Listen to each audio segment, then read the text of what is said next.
Good morning everyone. I welcome you all to diplomacy of UPSC. और आज के इस वीडियो में will discuss the editorial of the Indian Express newspaper, date 12 August 2026। आज के newspaper में दो इम्पॉर्टेंट आर्टिकल्स आए हैं। Let me show you the article. ये है, पहला है मक्का स्टोरी के ऊपर और किस तरीके से तीन पावर का राइज हमें देखने को मिल रहा है इन द अरब वर्ल्ड, जो कि नॉन अरब बेसिकली पावर्स हैं। इस आर्टिकल को एक फेमस इंटरनेशनल रिलेशंस से ऑथर सी राजा मोहन ने लिखा है। और if you are a student of political science and international relations, आप इस ऑथर को बहुत अच्छे से जानते होंगे, बिकॉज पीएसआईआर में C Raja Mohan holds a very great value. और इनके जो दिए गए इंफॉर्मेशन और पॉइंटर्स होते हैं, हम डायरेक्टली अपने आंसर्स में लिखते हैं। इसके अलावा जो जीएस पेपर 2 में इंटरनेशनल रिलेशंस है, उसमें भी इनके pointers becomes very important and very relevant. इसके अलावा एक और आर्टिकल आया है, that is on the delay of caste census. और हम डिले इसे नहीं बोल सकते, एक तरीके से एक इनफॉर्मल ये बंद ही हो चुका है कास्ट सेंसस। सो उसी से रिलेटेड एक फेमस सेफोलॉजिस्ट हैं, योगेंद्र यादव। उन्होंने ये आर्टिकल लिखा है and basically he is a critic of government. ये जो रूलिंग पार्टी है उसके हमेशा अगेंस्ट में ये आर्टिकल लिखते हैं, और ये अपने आर्टिकल के द्वारा कहना चाह रहे हैं that caste census is dead और हमें किसी फॉर्मल अनाउंसमेंट की वेट नहीं करनी चाहिए। ठीक है। So will look on every single aspect कि किस तरीके से हिस्टोरिकली कास्ट सेंसस जो है वो इंडिया में कंडक्ट होता था, and irrespective of whichever political parties in power, वो कास्ट सेंसस को कराने में they are not in much favour of it. ठीक है। So let us start. सबसे पहला जो आर्टिकल हम डिस्कस करेंगे ये मक्का स्टोरी पर है। जैसा कि हमने कल अपने न्यूज़पेपर एडिटोरियल एनालिसिस में डिस्कस किया था, सऊदी अरेबिया, पाकिस्तान एंड तुर्की का जो कलेक्टिव डिफेंस का पैक्ट है, ये आर्टिकल भी उसी के ऊपर है। सो सिमिलरली ये इंपॉर्टेंट हो जाता है जीएस पेपर 2 में आईआर से। इसके अलावा विल डिस्कस जो मिडिल ईस्ट और जो वेस्ट एशिया में जो हिस्ट्री का डेवलपमेंट हुआ है, सच दैट 1948 से क्रिएशन ऑफ इसराइल से लेकर के जो 2026 में प्रेजेंट स्टेटस है। So this becomes important from the world history का point of view as well.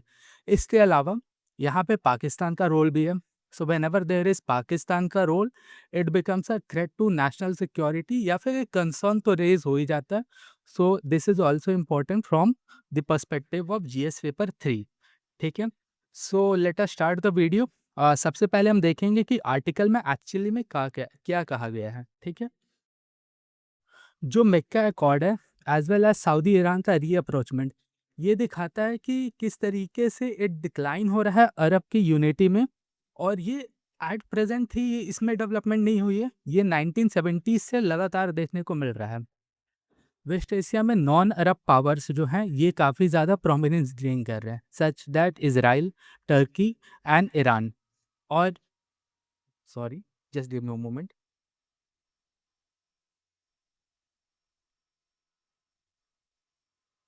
हाँ, तो जो नॉन अरब पावर्स हैं such that Israel, Turkey and Iran, ये अपने इन्फ्लुएंस को बहुत हद तक बढ़ा रहे हैं। और उसमें एक नया एडिशन है, is the country known as Pakistan.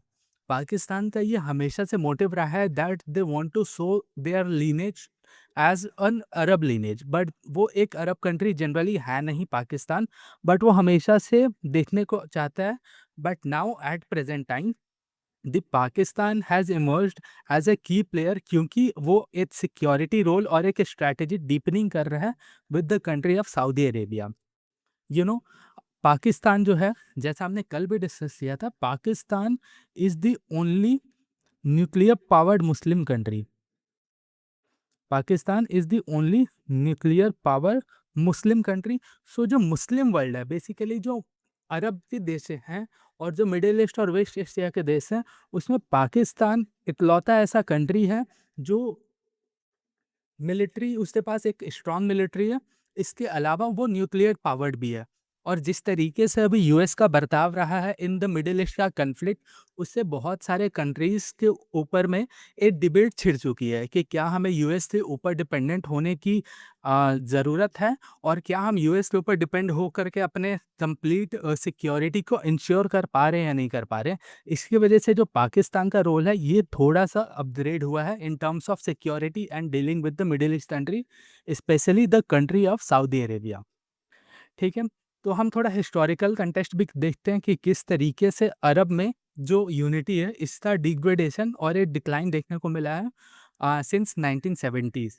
सबसे पहले 1948 में इज़राइल का क्रिएशन होता है, और इज़राइल के क्रिएशन के बाद जो यूएन के द्वारा प्रपोज किया गया इज़राइल का बाउंड्री है, इज़राइल उस बाउंड्री से ज़्यादा रीजन्स को कैप्चर कर लेता है और अपने कंट्रोल में रखता है। ठीक है?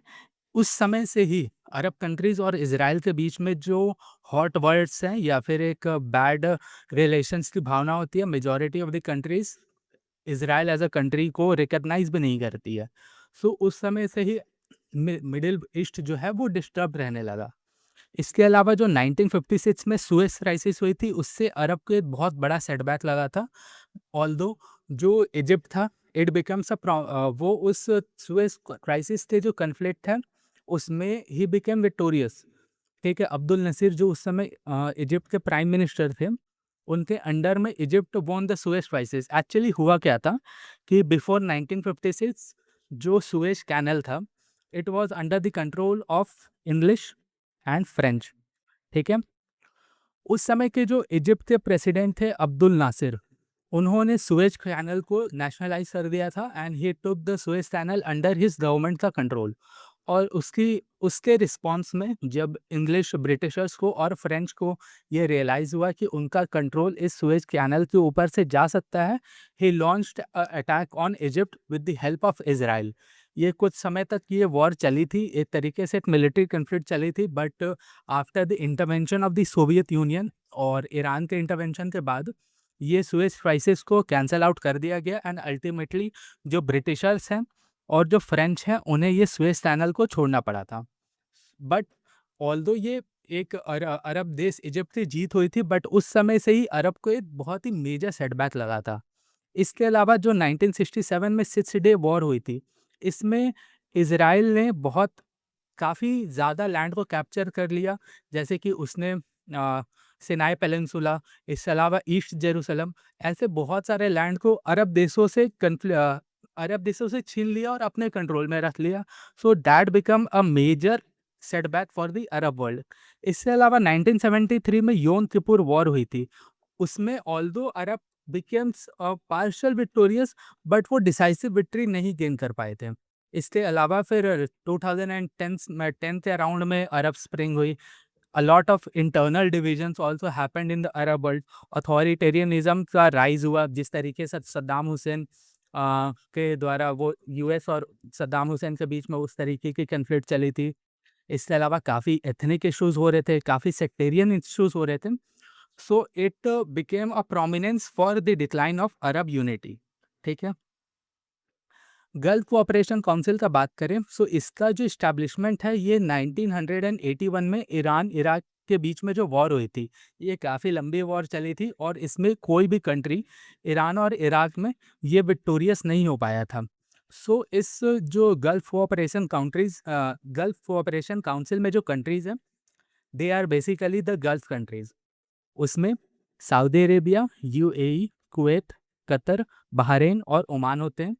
और इनका जो मेजर ऑब्जेक्टिव था टू कम टुगेदर, वो था सिक्योरिटी कोऑपरेशन, इकोनॉमी को आपस में इंटीग्रेट करना। इसके अलावा जो बहुत ही इम्पोर्टेंट टर्म था वो था कलेक्टिव डिफेंस, कि एक कंट्री के ऊपर अटैक हो तो दूसरी कंट्री उसे सपोर्ट करे। वो नेटो जैसा कलेक्टिव डिफेंस नहीं, that attack on one country is an attack on another country, but ये कलेक्टिव डिफेंस की बात हो रही थी। इसके अलावा रीजनल और इंटरनेशनल इशूज से अ, साथ में किस तरीके से मिल करके सभी कंट्रीज को कोऑपरेट करके डील करना है, that was one of the primary reasons. ठीक है? इसके अलावा एक और संगठन की गठन हुई थी, that was coalition of Islamic military states. ये 2015 में सऊदी अरेबिया के द्वारा लॉन्च किया गया था और इसका जो प्राइमरी ऑब्जेक्टिव था, इज टू काउंटर टेररिज्म और एक्सट्रीमिज्म को कम करना और मिलिट्री कोऑपरेशन को बढ़ाना। इसमें टोटल 41 मुस्लिम मेजॉरिटी कंट्रीज थी और इसका जो हेडक्वार्टर था, नॉट इम्पॉर्टेंट बट मैंने यहाँ पे लिख दिया है, that is Riyadh, Saudi Arabia. ठीक है। और देखो, इस समय पर जो मुस्लिम वर्ल्ड है, मुस्लिम वर्ल्ड में दो कंट्रीज की डायरेक्ट राइवलरी है on the leadership among the Muslims. एक rivalry is with respect to Saudi Arabia. Saudi Arabia चाहता है कि उनके यहाँ पर holy city of Mecca Medina है, और Saudi Arabia wants कि he becomes the country of Saudi Arabia becomes the leader of the Muslim world. In contrast to that, the country of Turkey under the leadership of Erdogan, वो चाहते हैं, तुर्की के country चाहते हैं कि उनका country revive करे ओटोमन एम्पायर को, and the country of Turkey becomes the leader of the Muslim world. So इस तरीके से ये दो जो कंट्रीज हैं, ये अलग अलग चीज़ें करती हैं टू असर्टेन देयर लीडरशिप का क्लेम, और अपने लीडरशिप के जो एम्बिशंस हैं उसको शो कॉज करना चाहती है। ठीक है। ईरान की बात करें, that is also a very prominent, उस रीजन में बड़ा पावर है, और इस समय पर तो इसराइल एंड यूएस का वॉर भी चल रहा है ईरान के साथ। तो 1970 में जैसे इस्लामिक रिवॉल्यूशन होती है और वहाँ के जो शाह हैं, he was bad by the United States then, उनको हटा दिया जाता है और फिर इस्लामिक रिपब्लिक की स्थापना ईरान में उस समय पर की जाती है। उस समय पर इस्लामिक रिवॉल्यूशन जब ईरान में हुई, उस समय पर जो ideology they were following, that was वलियत ए फलीक। मतलब इसका जो मीनिंग होता है, it means guardianship of Islamic jurist. ठीक है। So that ideology was the basis of the Islamic revolution in Iran. ठीक है।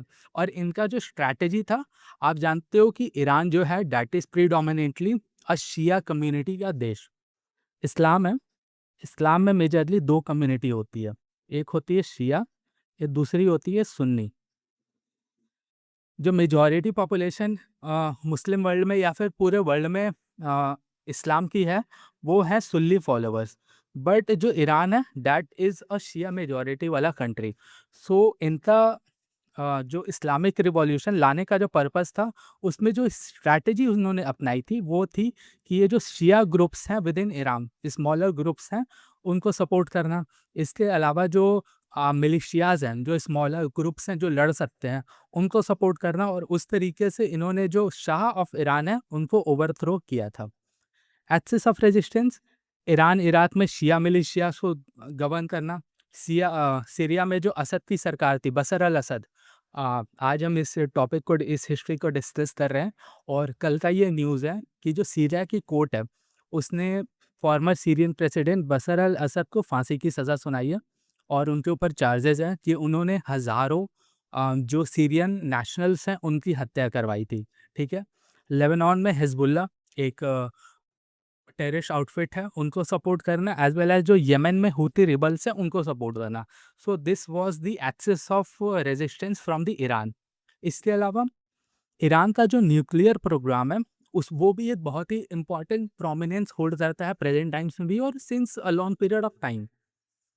इस समय पर जो यूएस और इज़राइल ईरान के अपोजिट में जो वॉर कर रहा है, दैट इज़ बिकॉज़ उनका कहना है कि हम ईरान को न्यूक्लियर बॉम्ब या फिर न्यूक्लियर पावर हाउस नहीं बनने दे सकते हैं, और but Iran is formally aligned कि उनका जो न्यूक्लियर एम्बिशंस है दे आर क्लियर। 2015 में ईरान की न्यूक्लियर डील हुई थी, और ईरान ने ये फॉर्मली माना था कि वो जो अपने न्यूक्लियर एक्टिविटीज़ हैं, उनको वो लिमिट करेंगे और वो न्यूक्लियर अम्ब्रेला के अंडर में आ जाएँगे। ठीक है। 2018 में यूएस ने विथड्रॉ कर लिया था, सॉरी, यूएस जो उस समय डोनाल्ड ट्रंप के अंडर था, ट्रंप का वो पहला टर्म था, उस समय पर सैंक्शंस जो थे ईरान के ऊपर रीइम्पोज़ कर दिए गए थे।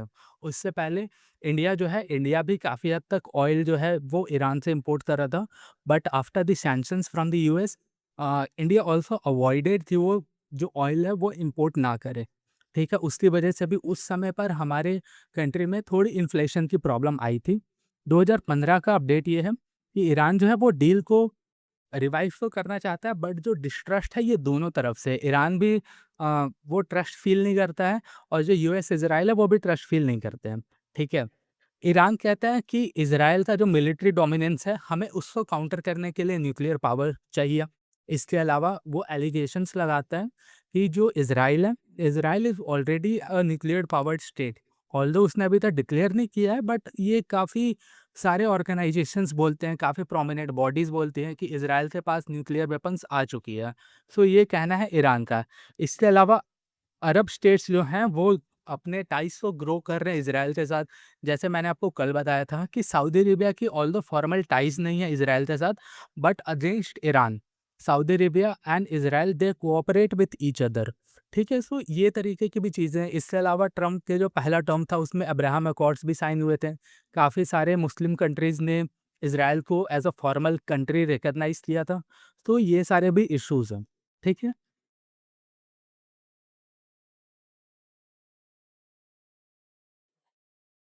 नाउ इज़राइल की अगर हम बात करें, so Israel as a country, it was established in 1948 after the Holocaust of Jews. और जो 1945 में जब वर्ल्ड वॉर सेकंड का एंड हुआ and the death of Hitler, उस समय ज्यूस से रियलाइज़ हुआ that they need a homeland, और उन्होंने होली सिटी ऑफ पैलेस्टाइन को चुना कि हिस्टोरिकली ज्यूस जो यहीं से निकले थे और यहीं पर हम अपना देश को बसाएंगे। सो 1948 में काफ़ी हद तक संघर्ष चला पैलेस्टाइन और अरब अरब वर्ल्ड वर्सेस इज़राइल, और उस समय पर इज़राइल का स्थापना हुआ इन द ईयर 1948। देखो, ज्यूज़ जो कम्युनिटी है हिस्टोरिकली, जो जर्मनी में उनका परसिक्यूशन हुआ उसका भी एक रीज़न ये भी था, because Jews was one of the wealthiest class in Germany at that period of time. और जो हिटलर था, Hitler was able to spread the propaganda कि जो ज्यूज़ हैं वो ओरिजिनल जर्मन लोग हैं, उनके हक को मार रहे हैं और सारे बिज़नेसेस पे, सारे जॉब्स पे इन्हीं का कंट्रोल है। सो ज्यूज़ जो है वो हिस्टोरिकली बहुत ही एडवांस मिलिट्री टेक्नोलॉजी को होल्ड करते हैं। इंटेलिजेंस उनके पास बहुत होती है, और एज अ कंट्री जब इज़राइल का भी स्थापना हुआ, तो उसने स्ट्रॉन्ग अलायंसेस बना लिए हैं सारे कंट्रीज के साथ जो भी उनके सिनर्जी में आते हैं, such that the country of India, Europe and USA. इसके अलावा 2020 में अब्राहम अकॉर्ड साइन हुई थी, और country of UAE, Bahrain, Morocco, Sudan, इन्होंने अपनी जो टाइज़ हैं, टाइज़ इज़राइल के साथ, और इज़राइल को एज़ अ कंट्री भी रिकॉग्नाइज़ किया और अपने टाइज़ इज़राइल के साथ काफ़ी हद तक सुधार लिए थे। ठीक है? इसके अलावा इज़राइल जो है वो सऊदी अरेबिया के साथ अपने रिलेशंस को इम्प्रूव कर रहा है, बट रिसेंटली नेतन्याहू जो प्राइम मिनिस्टर हैं इज़राइल के, उन्होंने कहा दैट वो अपने लाइफ टाइम में पैलेस्टाइन एज़ अ कंट्री को एस्टैब्लिश नहीं होने देंगे। सो काफ़ी कंसर्न्स है इस रीज़न को भी लेकर के। नाउ तुर्की की बात करते हैं, तो इनका न्यू ओटोमैन का एस्पिरेशन है। जैसा मैंने आपको बताया, बिकॉज़ ये चाहते हैं कि जो ओटोमैन एम्पायर बेसिकली आज से जो प्रेज़ेंट डे टर्की है, वो हिस्टोरिकली उसी एरिया पे ओटोमैन एम्पायर का रूल हुआ करता था। So they are the descendants of the Ottoman Empire, और वो चाहते हैं कि ओटोमैन एम्पायर का रिवाइवल हो and they become the leader of the Muslim world. ये इनका एस्पिरेशंस हैं, और ये एस्पिरेशन जो करंट प्रेसिडेंट है एर्दोगान, उनके अंडर ये काफ़ी हद तक बढ़ा है, because they want to revive the history. ठीक है? टर्की, कुछ समय से ये देखा गया है कि इसने अपना जो इन्फ्लुएंस है ये मिडिल ईस्ट पे काफ़ी हद तक बढ़ाया है, ईस्ट नॉर्थ अफ्रीका में बढ़ाया है, कॉकेसस के जो रीजन है, जो नियर बाई टर्की के जो रीजन्स हैं, as well as Central Asia, इन सभी के साथ जो अपने रिलेशंस है ये काफ़ी हद तक सुधारे हैं, और इनका स्ट्रॉन्ग मिलिट्री प्रेजेंस है सीरिया, इराक, लिबिया और कतर में। ठीक है? और आप जैसे जानते हो कि जो टर्की है, Turkey is also a member of the NATO, North Atlantic Treaty Organisation, और ये एक इस्लामिक वर्ल्ड का एक सिंगल आउट लीडर तो नहीं, बट ये काफ़ी हद तक एक लीडर है। सो टर्की जो है एट प्रेजेंट ये बहुत ही बड़ा की प्लेयर बन जाता है in the Muslim world. Saudi Arabia की बात करते हैं, सो ये ट्रेडिशनली यूएस के द्वारा अलाइंड है, और सऊदी अरेबिया की जो मिलिट्री है, सॉरी, जो यूएस की जो मिलिट्री है, ये परमानेंटली स्टेशन्ड होती है सऊदी अरेबिया में, और जो Saudi Arabia as a country है, इसका security is under the leadership of US. US ही इसकी सिक्योरिटी को देखता है, और यूएस का जो सिक्योरिटी अम्ब्रेला है, इसके अंडर में Saudi Arabia as a country भी आता है। बट जिस तरीके से चीज़ों का डेवलपमेंट अभी रिसेंट टाइम्स में हुआ है, उस तरीके से हमें पता चलता है कि जो यूएस है इसके ऊपर में जो डिस्ट्रस्ट है, जितने मुस्लिम वर्ल्ड के नेशंस हैं, उनके ऊपर भी बढ़ा है। सो ये भी एक कॉज़ ऑफ कंसर्न है। सऊदी अरेबिया जो मेजर थ्रेट्स है जो फेस करता है, एक तो उनका ईरान से बनती नहीं है। अभी जब इज़राइल और ईरान के बीच में और यूएस के बीच में जो वॉर चल रही है, उसमें मल्टीपल बॉम्बिंग्स जो है वो सऊदी अरेबिया के ऊपर ईरान ने किया है, ठीक है? इसके अलावा जो हूती रिबल्स हैं इन यमन, यमन में जो हूती रिबल्स है इसने काफ़ी हद तक काफ़ी बॉम्बिंग की है सऊदी अरेबिया में, काफ़ी अटैक्स किए हैं सऊदी अरेबिया में। और कुछ-कुछ इकोनॉमिक चैलेंज हैं, जिसकी वजह से सऊदी अरेबिया अलग-अलग अ, फेसेस पे अलग-अलग अ, जगहों पे डिफ़िकल्टीज़ को फ़ेस कर रहा है। और at present under the leadership of Mohammed bin Salman, Saudi Arabia एक लिबरल मुस्लिम कंट्री की ओर ज़्यादा जा रहा है और वो अपने इकोनॉमी को एडवांस करना चाहता है। सिमिलरली जिस तरीके से यूएई ने किया, उसी टर्म्स पे सऊदी अरेबिया भी ग्रो करना चाह रहा है। ठीक है? 2023 में बीजिंग अकॉर्ड साइन हुए थे under the mediation from the China. और जो सऊदी अरेबिया है उसकी ईरान के साथ थोड़ी हद तक टाइज जो है, रिलेशन बायलैटरल रिलेशंस, इसको इम्प्रूव करने का प्रयास किया गया था, बट ये बहुत ही ज़्यादा फ्रूटफुल नहीं साबित हो पाए। सिमिलरली टर्की के साथ भी ये लिमिटेड एंगेजमेंट करते हैं, बट एट प्रेजेंट बहुत अच्छे रिलेशंस नहीं है। हाँ, इज़राइल के साथ सबसे प्रोमिनेंस में इनका रिलेशंस जो है वो काफ़ी हद तक बढ़ रहा है। और ये पाकिस्तान के साथ भी अपने डिफेंस टाइज़ को कंसोलिडेट कर रहे हैं, ताकि जो यूएस के ऊपर में जो सऊदी अरेबिया की डिपेंडेंसी है, कंप्लीट डिपेंडेंसी अपने सिक्योरिटी को लेकर के, वो कुछ हद तक डाइल्यूट हो पाए और वो डाइवर्सिफ़ाई कर पाएँ। मैका अकॉर्ड्स के बारे में हमने कल ही बात की थी कि ये जॉइंट डिफेंस एग्रीमेंट है पाकिस्तान के साथ। और ये जो मूव है सऊदी अरेबिया का, ये रिड्यूस करता है डिपेंडेंसी ऑन यूएस। पाकिस्तान को क्या है कि पाकिस्तान को इकोनॉमिक सपोर्ट मिलेगा, फिर से लोन वगैरह मिल जाएगा 2-4-10 बिलियन डॉलर का सऊदी अरेबिया से। और जो वहाँ पे चरमपंथी लोग हैं, जो कट्टरवादी लोग हैं, जो इस तरीके के टेररिज्म रिलेटेड एक्टिविटीज़ में साथ देते हैं पाकिस्तान से, हिस्टोरिकली आप देखो तो जो वहाबी आइडियोलॉजी है, इसका भी ओरिजिन जो है वो सऊदी अरेबिया से ही हुआ था। सो उस कंडीशंस पे मतलब पाकिस्तान का उनके साथ सिनर्जी काफ़ी हद तक बैठता है। So these are the prominence reasons, ठीक है? नाउ पाकिस्तान की बात करें, सो पाकिस्तान जो है वो अरब स्टेट को नहीं है, बट वो अपने आप को अरब शो करने की कोशिश करता है। और एट प्रेज़ेंट टाइम वो एक नेट सिक्योरिटी प्रोवाइडर के रूप में या फिर एक सिक्योरिटी पार्टनर के नज़रिए से सऊदी अरेबिया के साथ इंगेज कर रहा है।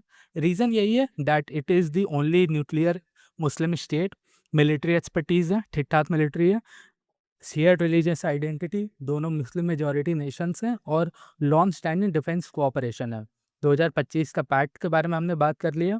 और एट प्रेज़ेंट पाकिस्तान जो है सऊदी अरेबिया का एक ठीक-ठाक अच्छा-सा पार्टनर बन चुका है। मैका एकॉर्ड्स हमने कल ही बात की थी, ये एक म्यूचुअल डिफेंस कोऑपरेशन है। ये जॉइंट डिटरेंस प्रोवाइड करता है अगेंस्ट द एक्सटर्नल थ्रेट, और इकोनॉमिक और डिफेंस कोलैबोरेशन, साथ में वेपनरी का डेवलपमेंट, और इन सारी चीज़ों के ऊपर में इनके बीच में एग्रीमेंट्स हुआ था, but they are more on paper less on reality.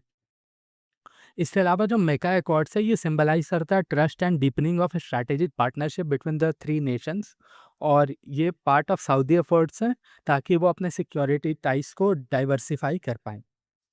Now सबसे इम्पोर्टेंट पार्ट कि इसका जो इम्प्लीकेशंस है, ये इंडिया के ऊपर कैसे आता है। सो जैसा आप जानते हो कि जो वेस्ट एशिया है that is very important from the perspective कि हमारा जो एनर्जी सिक्योरिटी है, ये काफ़ी ज़्यादा डिपेंड करता है वेस्ट एशिया के ऊपर, बिकॉज वी मेजरली एक्सपोर्ट्स, हमारा जो मेजोरिटी ऑफ क्रूड ऑयल है 85% जो हम इंपोर्ट करते हैं, उसका मेजोरिटी वेस्ट एशिया से आता है। इसके अलावा एक ह्यूज डायस्पोरा, इंडियन डायस्पोरा है, वो वेस्ट एशिया में काम करती है और वहाँ पे रहती है। सो हमारे लिए बहुत इंपॉर्टेंट बन जाता है। So there is a need to balance the relation सभी के साथ, चाहे वो सऊदी हो, ईरान हो, इज़राइल, टर्की या फिर यूएस, ठीक है?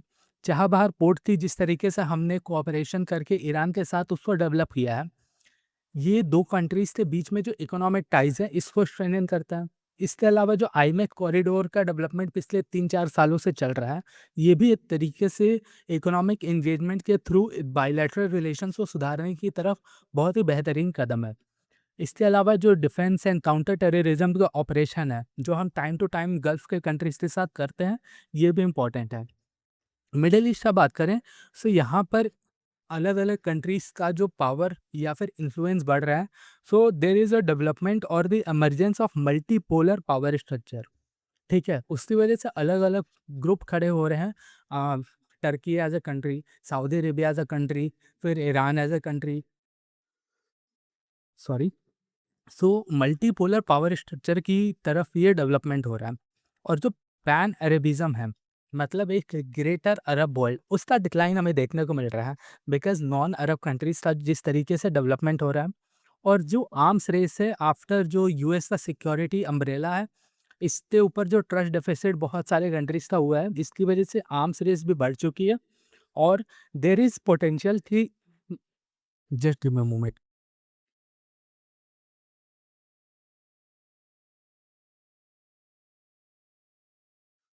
सो sorry for all of this disturbance.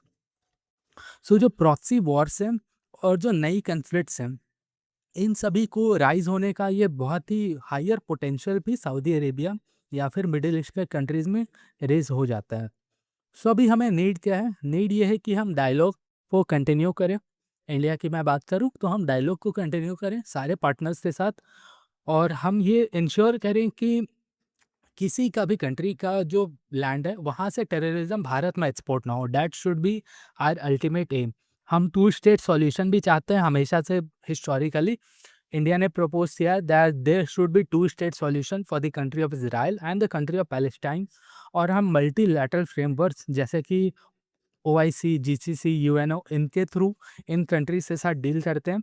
और हमारे जो स्ट्रैटेजिक ऑटोनॉमी है, इसको हमें परस्यू करने की ज़रूरत है। एंड इशू बेस्ड पार्टनरशिप, ये नहीं कि हमारे हिस्टोरिकल टाइज रहे हैं तो हम उस कंट्री को सपोर्ट करें, बट हमारे जो इश्यूज़ हैं और उन इश्यूज़ पे कौन से कंट्री हमारा साथ देगी। सो इशू बेस्ड पार्टनरशिप करने की ज़रूरत है। ठीक है।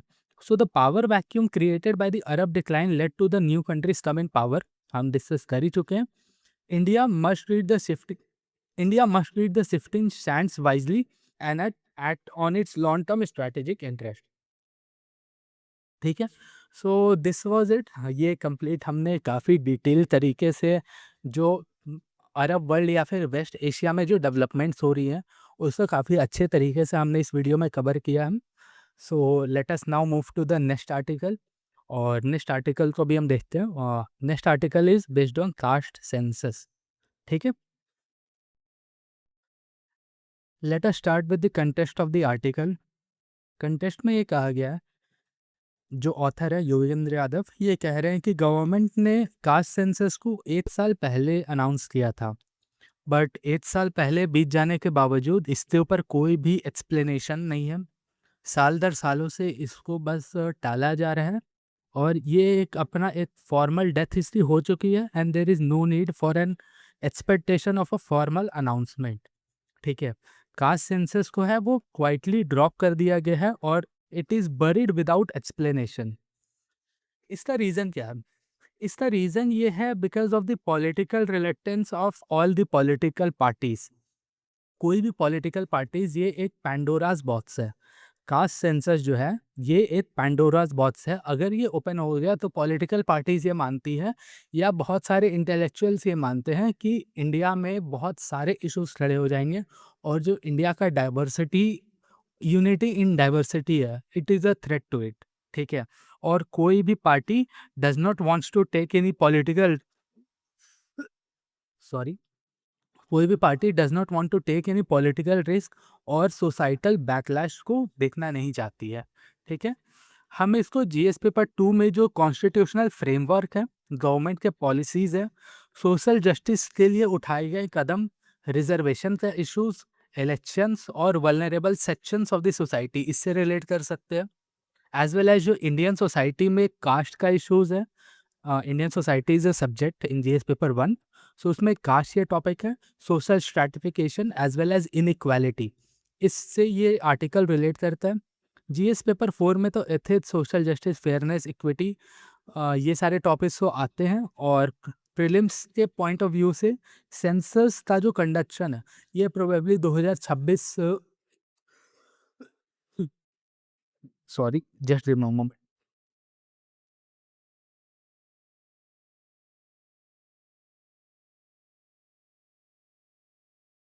I am extremely sorry for all this happening. यार इस पे कंट्रोल नहीं है, थोड़ा गला भी ख़राब है, बट मैं ये चाहता नहीं हूँ कि किसी तरीके का ब्रेक लगे और जो हम डेली का न्यूज़पेपर एनालिसिस कर रहे हैं, इसमें किसी तरीके की बाधाएँ आएँ। सो प्रीलिम्स से पॉइंट ऑफ व्यू से जो सेंसस इंडिया में होती है हर एक 10 साल, उससे रिलेटेड है। सेंसस एक्ट के ऊपर है। Socio economic caste census 2011, various articles of the constitution, इसके अलावा Mandal commission. So this article also becomes very important from all this perspective. ठीक है, हिस्ट्री देखते हैं। कास्ट सेंसस था, सबसे पहले जो कास्ट सेंसस है वो 1931 में ब्रिटिशर्स से द्वारा कराया गया था, और ये लास्ट कास्ट सेंसस था पूरे इंडिया का जो कि पब्लिश हुआ था। ठीक है, 1941 में भी कास्ट से डेटा को कलेक्ट तो किया गया था, बट उसको पब्लिश नहीं किया गया, और 1951 से तो कास्ट के डेटा को कलेक्ट ही नहीं किया जा रहा था। ठीक है, 1961 से 2001 के पीरियड में जो schedule caste and schedule tribes की कम्युनिटी है, उनके लिए उनके पॉपुलेशन से उद्धार करने के लिए एसटीज़ और एसटीज़ को एन्यूमरेट किया गया था, और 2011 में कास्ट सेंसस तो नहीं, but socio economic caste census को कंडक्ट किया गया था, और इसके जो कुछ पार्ट्स हैं उनके डेटा को रिलीज़ किया गया था। नाउ बात आती है, ये जो सोशियो इकोनॉमिक कास्ट सेंसस है ये क्या है? सो ये एक अपग्रेडेड वर्जन है कास्ट सेंसस का, और इस कास्ट सेंसस में जो इकोनॉमिक कंडीशन है ऑफ वेरियस कास्ट, उसको कंडक्ट किया गया था कि कौन सी कास्ट कितने प्रोफेशन में कितनी हद तक इकोनॉमिकली उनका क्या कंडीशन है, इन सारी चीज़ों को कंडक्ट किया गया था। और एक फुल कास्ट सेंसस 1931 के बाद से नहीं कराया गया है, और कास्ट सेंसस एक्ट 1948 में लाया गया था, और उसके ऊपर एक अमेंडमेंट की ज़रूरत है, ये ऐसा ऑथर कह रहे हैं। लीगल एस्पेक्ट की बात करें तो article 246 and 248 of the constitution of India ये बताता है कि जो सेंसस है ये यूनियन लिस्ट का सब्जेक्ट है, और जो सेंट्रल गवर्नमेंट है उसके पास ये पावर है, उसके पास ये रिस्पॉन्सिबिलिटी है कि वो सेंसस को कंडक्ट करे एवरी 10 ईयर्स। ठीक है, सेंसस एक्ट भारत के आज़ाद होने के बाद पास हुआ था एक्ट, और ये एम्पावर करता है सेंट्रल गवर्नमेंट को। इसके अलावा article 15 clause 4 and article 16 clause 4 ये इनेबल करता है रिजर्वेशन को, जो कि socially and educationally backward classes जो हिस्टोरिकली इंडिया में रही हैं, उनको रिजर्वेशन देना, एक पॉजिटिव डिस्क्रिमिनेशन के रूप में रिजर्वेशन को प्रोवाइड करना, ये किस आर्टिकल के द्वारा मिलता है? That is given through article 15 clause 4 and 16 clause 4। इसके अलावा 1979 में मंडल कमीशन आया था, और उसने ये रिकमेंड किया था कि ओबीसी जो अदर बैकवर्ड क्लासेस हैं उनको रिजर्वेशन मिले 27% का, और उसका क्राइटेरिया क्या था? That they are socially and educationally backward. Indira Sahni case 1992 में हुआ था, और उसमें सुप्रीम कोर्ट ने जो मंडल कमीशन के जो रिजर्वेशन देने का प्रपोजल था और गवर्नमेंट ने उसको इम्प्लीमेंट किया था, उस ओबीसी रिजर्वेशन को अपहेल्ड किया था। बट सुप्रीम कोर्ट ने उस समय जो क्रीमी लेयर का कंसेप्ट है उसको भी अपहेल्ड किया था और इंट्रोड्यूस किया था, और उनके द्वारा ये स्टेटमेंट दिया गया था सुप्रीम कोर्ट के द्वारा, दैट जो टोटल रिजर्वेशन है ये 50% से ज़्यादा नहीं जानी चाहिए। इसका मतलब क्या होता है कि जो एसटीज़ को दिया हुआ रिजर्वेशन है, एससीज़ को दिया हुआ रिजर्वेशन है, ओबीसीज़ को, या फिर आज आज के टाइम पर ईडब्ल्यूएस को भी मिलता है। इसके अलावा जो फिजिकली हैंडीकैप्ड लोग हैं उन सभी को मिलता है। ये कंप्लीट जो रिजर्वेशन का परसेंटेज है that should not exceed greater than 50%। ये सुप्रीम कोर्ट ने इंदिरा साहनी जजमेंट 1992 में कहा था। ठीक है, इसके अलावा आर्टिकल 340 में प्रेसिडेंट को ये पावर मिलती है कि प्रेसिडेंट एक कमीशन का अपॉइंटमेंट कर सकते हैं, जिससे कि वो पता कर सके कि जो बैकवर्ड क्लासेस हैं इंडिया में उनका क्या कंडीशन है। सिमिलरली आर्टिकल 348 में 342 ए में प्रेसिडेंट ये स्पेसिफाई कर सकते हैं कि कौन कौन सी क्लासेस इंडिया में कौन से पर्टिकुलर स्टेट में वो सोशली और एजुकेशनली बैकवर्ड है। ठीक है, प्रीलिम्स पर्सपेक्टिव से यूनियन लिस्ट का जो एंट्री नंबर 69 है ये सेंसस और स्टैटिस्टिक्स को मेंशन करता है, और ये इंपॉर्टेंट हो जाता है जिस तरीके से फैक्चुअली जो जिस प्रीलिम्स पिछले 3-4 सालों में कंडक्ट हुआ है, स्पेशली इस ईयर का जो प्रीलिम्स था उसमें फैक्चुअल डेटा काफ़ी हद तक पूछी गई थी। सो ये प्रीलिम्स से पर्सपेक्टिव से भी इम्पोर्टेंट हो जाता है, आप इसे याद रखना। करंट इवेंट्स की बात करें, करंट इवेंट से पहले हम इधर देख लेते हैं। हाँ, अब बात करते हैं कि कास्ट सेंसस को ड्रॉप क्यों किया गया था। देखो, एक बहुत बड़ा रीज़न जो गवर्नमेंट के द्वारा दिया जाता है, वो है कि ये काफ़ी ज़्यादा टेक्निकल है और काफ़ी ज़्यादा मैनेजरियल टास्क है। सो इसको कंडक्ट कराना is not a very easy task, जो कि कुछ हद तक सही भी है, बिकॉज़ आप देखो तो सेंसस एक मैसिव एक्सरसाइज़ है। 1.4 करोड़ से भी ज़्यादा इंडिया की पॉपुलेशन है और इतने लोगों का डेटा कलेक्ट करना, वो बहुत हद तक एक मेजर टास्क है। तो जब सेंसस इतना मेजर टास्क है, तो कास्ट के जो नाम है वो तो अलग से 4.7 मिलियन है। सो और उससे कोई परफेक्ट लिस्ट भी अवेलेबल नहीं है। सो ये एक एडिशनल बर्डन हो जाता है टैक्स पेयर्स के मनी के ऊपर भी और गवर्नमेंट के ऊपर भी। इसी के लिए इसकी जो प्रिपरेशन है उसमें डिले होती है और जो गवर्नमेंट है ये कास्ट सेंसस को कंडक्ट नहीं कराना चाहती है। एक इनफॉर्मली दूसरी रीज़न भी है political risk, although it is not important, but article में दिया था इसलिए मैंने मेंशन किया कि जिस तरीके से अभी यूजीसी के जो प्रोटेस्ट हुए थे, जो यूजीसी गाइडलाइंस आई थी, उसमें जो जनरल कैटेगरी के छात्र-छात्राएँ थी, उनका ये आरोप था कि ये डिस्क्रिमिनेटरी है अगेंस्ट देम। सो उससे रिलेटेड प्रोटेस्ट हुए थे। इसके अलावा यूथ अनरेस्ट, जिस तरीके से अभी सीजेपी का प्रोटेस्ट हुआ है, फिर अभी रांची में प्रोटेस्ट चल रही है जेएसएससी और जेपीएससी से रिलेटेड फ्रॉड से लिए। सो इस तरीके से यूथ अनरेस्ट भी इंडिया में बहुत हद तक बढ़ रहा है और इसी बीच में अगर कास्ट सेंसस भी हो जाए, सो उससे जो सब कास्ट मोबिलाइजेशन है, लोग कास्ट में ही और हद तक बढ़ जाएंगे। सो इससे पॉलिटिकल रिस्क भी है। इसके अलावा जो रूलिंग पॉलिटिकल पार्टी है उसको ये भी फियर है कि वो जनरल इलेक्शन में जो जनरल कास्ट के वोटर्स हैं, वो उनको वोट नहीं करेंगे, ऐसा योगेंद्र यादव का कहना है। मेरा इसमें कोई ओपिनियन नहीं है। ये जो भी मैं आपको डेटा देता हूँ यहाँ पर, जो मैं पढ़ाता हूँ, ये आर्टिकल के बेसिस पे होता है। जो स्टैटिक लिंकेजेस हैं, जैसे कि ये सारी चीज़ें, ये मैं ऐड करता हूँ, बट ये जितने पॉइंट्स हैं, ये आर्टिकल में खुद से दिए रहते हैं, ठीक है? इसके अलावा इलेक्शंस हैं अलग-अलग स्टेट्स में, तो उनके ऊपर भी बात की गई है, ठीक है? इसके अलावा कोई क्लियर अल्टरनेटिव नहीं है। जैसे कि ओबीसी में सब क्लासिफिकेशन है, creamy layer and non creamy layer. So ये एक तरीके से मतलब हर्डल नहीं है, ये तरीके से हर्डल नहीं है, बट एक ऑल्टरनेटिव तो है। बट इस तरीके की चीज़ें अलग-अलग कास्ट को डिफाइन करने में प्रॉब्लम आएँगी। इसके अलावा 2011 में last social economic caste census हुआ था और उससे भी जो नेगेटिव फीडबैक्स आई थी, उसको ब्यूरोक्रेसी के ऊपर उसका दोषारोपण कर दिया गया था। सो ये भी एक रीज़न है। पॉलिटिकल ब्लेम जो है वो इधर-उधर शिफ्ट होता है। ब्यूरोक्रेसी जो है वो पॉलिटिशियंस के ऊपर डालती है और पॉलिटिशियन जो है वो ब्यूरोक्रेसी के ऊपर डालते हैं। सो इसी तरीके से ये सारी चीज़ें चल रही हैं। पॉलिटिकल डायमेंशन क्या, इसकी बात करें, नॉट वेरी इंपॉर्टेंट, बट हम ब्रीफली इसको डिस्कस कर लेते हैं कि जो कास्ट सेंसस है, ये डबल स्टेज स्वॉर्ड है। अगर इसका अच्छे से हम यूज़ करें, तो हम जितने भी मार्जिनलाइज्ड कम्युनिटी है, मतलब ऐसी कम्युनिटी जिनको गवर्नमेंट का काफ़ी हद तक फ़ायदा नहीं पहुँचा है और वो अभी तक जिस हिसाब से उन्हें ग्रो करना चाहिए था, वो ग्रो नहीं किया है। So it can empower the marginalised community, क्योंकि हमें एग्ज़ैक्ट डेटा पता होगी कि किस तरीके से कौन-सी कम्युनिटी के पास कौन-सी चीज़ों का कमी है। बट इसका एक दूसरा एज भी है कि ये कॉम्पिटिटिव क्लास मोबिलाइज़ेशन या फिर कॉम्पिटिटिव कास्ट मोबिलाइज़ेशन की तरफ भी भारत को ले जा सकती है और जो डिविजन्स ऑलरेडी इंडिया में मौजूद हैं, जैसे कि का रिलीजन के बेसिस पे डिवीजन है, नॉर्थ साउथ का डिवीजन है, Hindi versus non Hindi language का डिवीजन है, उसमें कास्ट का मोबिलाइजेशन जो है वो और हद तक किसी ये सारी जो प्रॉब्लम्स है इसको बढ़ा देगा। इसके अलावा जो अलग-अलग पॉलिटिकल पार्टीज़ हैं, ये भी इस डेटा का यूज़ करके इलेक्टोरल अरिथमेटिक करेंगी और बेसिकली ये जो डेटा है, ये सोशल जस्टिस के लिए ना यूज़ हो करके जो पॉलिटिकल पार्टीज़ हैं, वो अपने इलेक्टोरल बेनिफिट्स के लिए यूज़ करेंगी, इलेक्शंस में मैक्सिमम सीटें जीतने के लिए इसका यूज़ करेगी, ठीक है?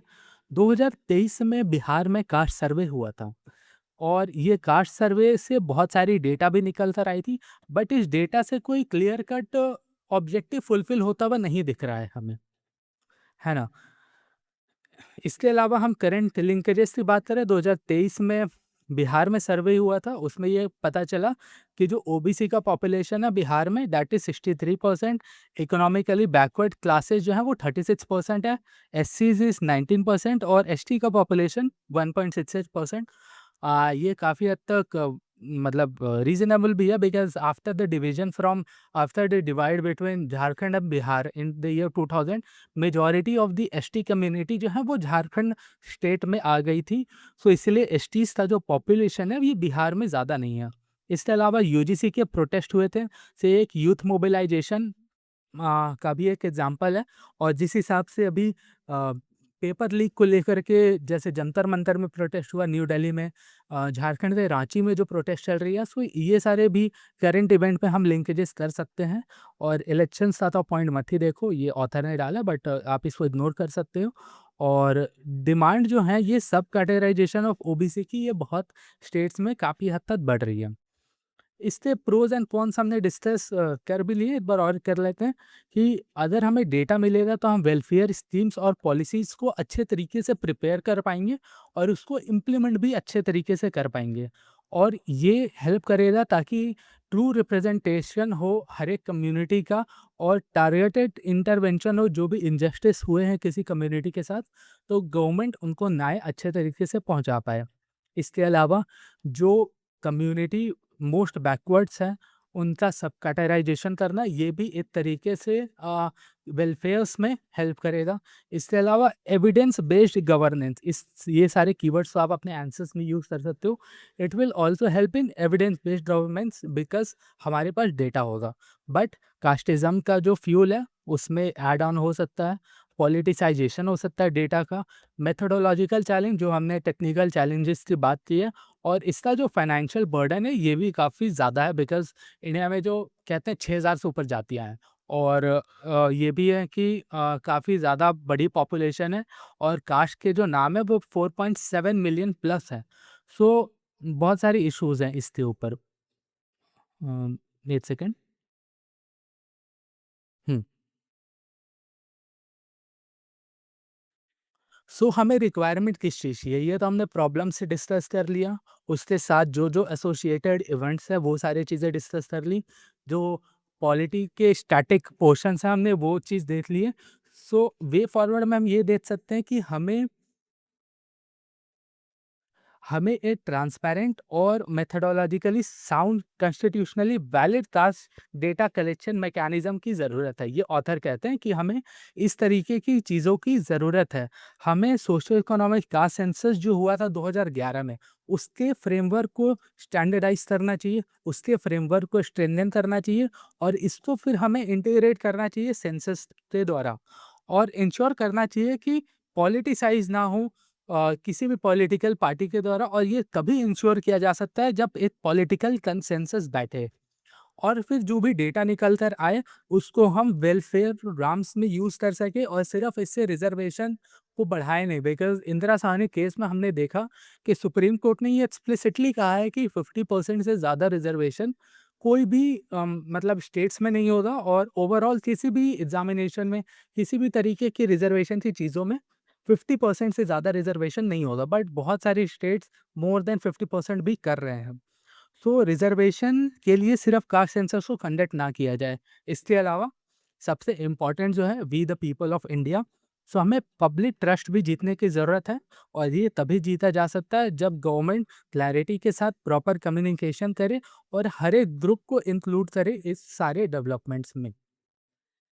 एडिटोरियल का सेंट्रल मैसेज ये कहता है कि कास्ट सेंसस को तो ड्रॉप कर दिया गया और ये फाइनली कॉमोफ्लैज कर दिया गया अंडर टेक्निकल वर्बैग। और इसका जो कारकेट्स है कास्ट सेंसस का ये कैरी ऑन हो रहा है बिकॉज इसका डिमांड्स अलग अलग स्टेट से द्वारा with in a period of time इसको उठाता जा रहा है। और इसमें कुछ एडिटर ऑथर के अपने अपने पॉलिटिकल व्यूज़ हैं, उसको हम डिस्कस नहीं करेंगे। स्टैटिक लिंकेजेस की बात करते हैं तो आर्टिकल 38 और आर्टिकल 46 ये directive principle of state policy का पार्ट है और ये कहता है कि जो गवर्नमेंट है इसको इंश्योर करना चाहिए कि ये सोशल जस्टिस अपने सिटीजन्स को प्रोवाइड करे। फंडामेंटल राइट्स में आर्टिकल 14 और आर्टिकल 16 ये कहता है that every citizen should have the right to be not to be discriminated और उनको इक्वली ट्रीट किया जाए। इसके अलावा आर्टिकल 15 क्लॉज 4 और 16 क्लॉज 4 में हमने बताया कि किस तरीके से पॉजिटिव डिस्क्रिमिनेशन की ज़रूरत है, रिजर्वेशन की ज़रूरत है।